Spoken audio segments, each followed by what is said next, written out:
흥미로운 사실은 필라델피아와 디트로이트가 각각 32번과 29번 크리스마스 데이 경기를 배정받으면서 꾸준하게 크리스마스 데이의 모습을 드러내고 있는 반면, 조던이 뛰었던 시카고 불스와 덩컨이 뛰었던 스퍼스는요, 각각 21번과 11번밖에 크리스마스 데이 경기를 배정받지 못했다는 겁니다.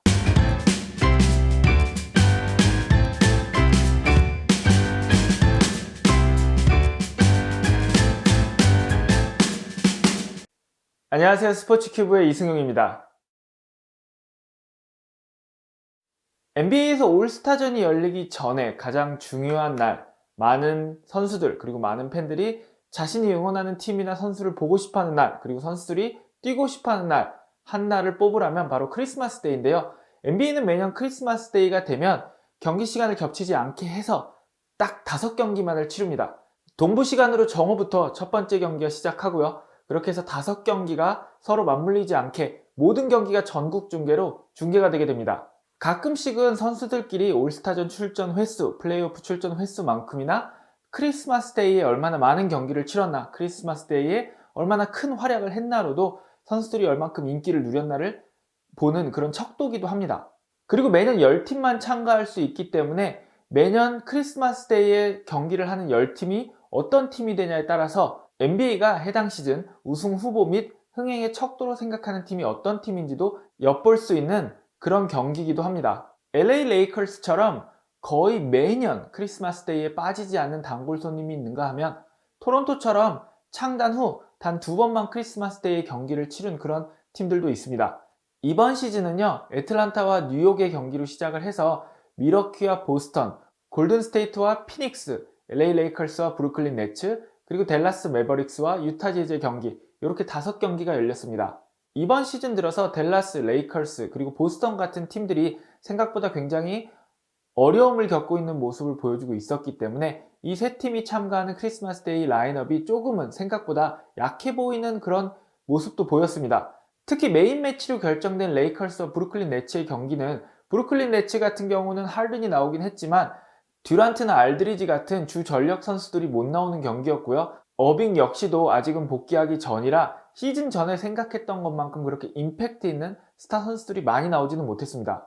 레이커스 역시 22년간 사용해오던 스테이플스 센터라는 이름을 버리고 크립토닷컴 아레나라는 이름으로 새롭게 시작하는 첫 번째 경기였지만, 이 경기 전까지 4연패를 거두면서 팀 분위기가 많이 처져 있었습니다. 코비와 더불어서 크리스마스의 사나이라고 불리는 르브론 제임스가 이날 경기를 통해서 코비를 제치고 크리스마스 데이 최다 득점 1위에 올랐지만, 안타깝게도 레이커스는 브루클린 네츠에게 패하면서 홈 3연패 그리고 리그 5연패를 이어가게 되었습니다. 가상화폐 거래소인 크립토닷컴은요, 역사상 최대 액수인 20년 7억 1,300만 달러의 돈을 지불하고 스테이플 센터의 이름을 크립토닷컴 아레나로 바꾸게 되었습니다. 하지만 일상적으로 시즌이 시작할 때 바꾸는 거와는 반대로 조금 기다렸다가 스테이플스 센터라는 이름을 크리스마스 데이 전까지 쓰고 크리스마스 데이에 딱 크립토닷컴 아레나로 바꾸면서 조금 더 임팩트 있는 등장을 노렸습니다.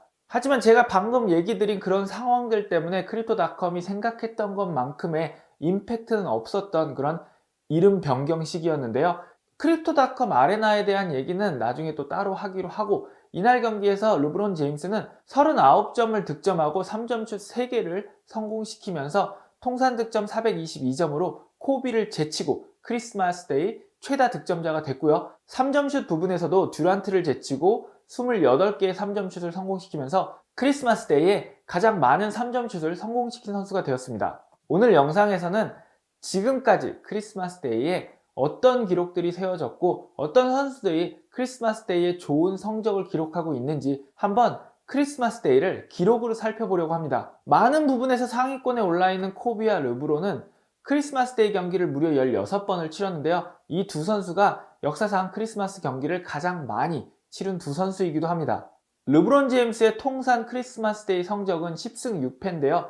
르브론 제임스 외에 크리스마스 데이에 10승 이상을 거둔 선수가 한 명 더 있습니다. 바로 르브론 제임스의 마이애미 시절 동료였던 드웨인 웨이드입니다. 드웨인 웨이드 같은 경우는요, 10승 3패를 거두고 있습니다. 감독 중에 이날 가장 많은 승리를 거둔 감독은요, 잭 램지와 필 잭슨이 있습니다. 잭 램지는 필라델피아를 이끌고 1967년 NBA 우승을 차지한 감독이고요. 필 잭슨 같은 경우는 조던과 함께 3핏을 2번 하고 레이커스로 옮겨서 코비와 샤크를 데리고 5번의 NBA 우승을 더하면서 무려 11번 NBA 우승을 거둔 명장입니다. 잭 램지의 크리스마스 데이 통산 성적은 11승 3패고요. 필 잭슨의 크리스마스 데이 통산 성적은 11승 7패입니다. 이렇게 크리스마스 데이의 경기를 많이 하는 것만으로도 이 팀의 인기와 이 팀의 성적을 증명하는 건데요. 코비가 뛰었었고 르브론이 현재 뛰고 있는 레이커스는 이번 시즌까지 크리스마스 데이에 총 48번 경기를 치렀고요. 통산 성적은 24승 24패로 5할입니다. 그러면 여러분, NBA에서 레이커스보다 크리스마스 데이 경기를 더 치른 팀이 딱 한 팀 있는데 어떤 팀인지 아시겠습니까? 네, 바로 그 팀은 뉴욕 닉스입니다. 여러분이 뉴욕 닉스를 어떻게 생각하시는지에 따라서 당연하다면 당연한 결과고 놀라우면 놀라운 결과인데, 뉴욕 닉스는요 무려 54번이나 크리스마스 데이 경기를 배정받았고 통산 성적은 22승 32패입니다. 이렇게 많이 배정받는 팀이 있는가 하면 유일한 비미국 도시인 토론토 랩터스는요 창단 후 지금까지 2번의 크리스마스 경기밖에 배정받지 못했습니다. 그리고 토론토와 더불어 공동 꼴찌는 미네소타인데요.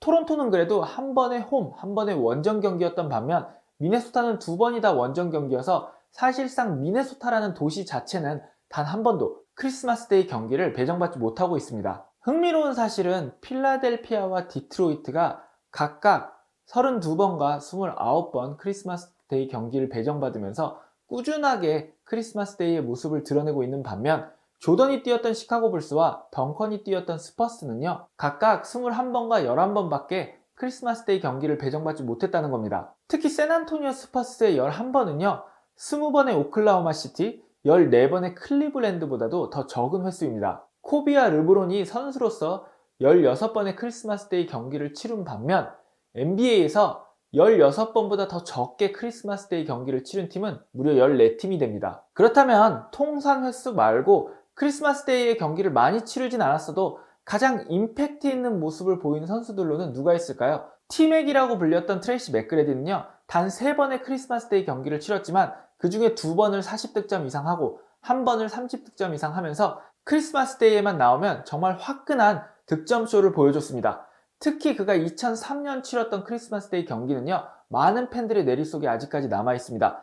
이 경기는 올랜도와 클리블랜드의 경기였는데요. 네, 2003년 클리블랜드라고 하면 여러분 머릿속에 떠오르는 이름이 하나 있죠. 바로 더 킹 르브론 제임스의 첫 크리스마스 경기였습니다. 르브론 제임스는 자신의 첫 크리스마스 경기였음에도 불구하고 34득점 6어시스트를 기록하면서 자신의 존재감을 NBA 팬들에게 확실하게 알려줬지만, 트레이시 맥그레디는요 41득점 11리바운드 8어시스트 3스틸을 기록하면서 르브론 제임스에게 확실하게 NBA란 어떤 곳인지를 보여줬습니다. 1995년 크리스마스 데이에는요 NBA 역사상 처음으로 지난 시즌 파이널스에서 맞붙었던 두 팀이 크리스마스 데이에서 다시 맞붙는 리매치 경기가 펼쳐졌는데요. 올랜도의 주전 센터였던 샤킬 오닐이 22득점 18리바운드를 기록했고요.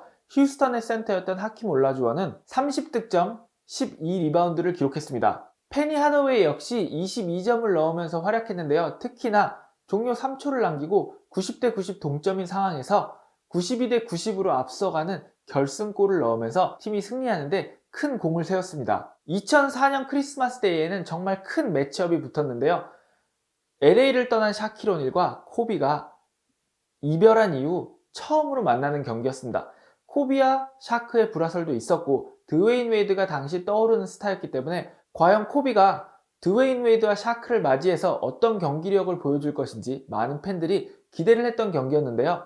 코비는 무려 42점을 넣으면서 정말 큰 활약을 보였지만 샤크와 드웨인 웨이드가 모두 더블 더블을 기록한 마이애미가 LA를 연장해서 이기고 승리한 경기였습니다. 2008년 크리스마스 데이에는 지난 시즌 파이널스에서 맞붙었던 보스턴과 레이커스가 크리스마스 데이에 다시 만났는데요. 크리스마스 데이 전까지 19연승을 기록한 보스턴의 파죽지세를 과연 레이커스가 막을 수 있을지, 많은 전문가와 팬들이 보스턴의 우위를 점쳤던 경기였지만 경기 결과는 레이커스가 승리했습니다. 그리고 레이커스의 필 잭슨 감독은 자신의 감독 1000번째 승리를 보스턴을 상대로 이 크리스마스 데이에 거두면서 또 다른 의미를 가지게 됐습니다. 그리고 이 시즌 레이커스는 지난 시즌 파이널스에서 패배했던 것을 딛고 우승을 하면서 필 잭슨 감독의 10번째 NBA 우승을 달성했습니다. 가장 최근에 펼쳐진 크리스마스 데이 경기 중에 아직도 많은 팬분들에게 회자되는 경기는 2016년에 펼쳐진 골든스테이트와 클리블랜드 캐벌리어스의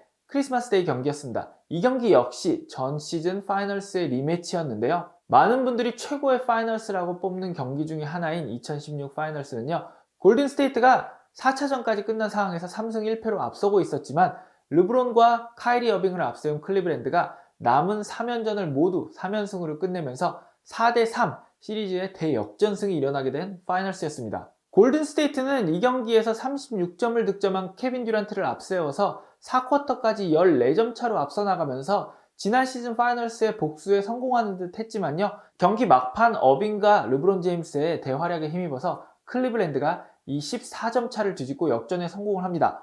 오늘은 크리스마스 데이 경기를 기념해서 역대 크리스마스 데이 기록들 그리고 명경기들을 살펴봤는데요.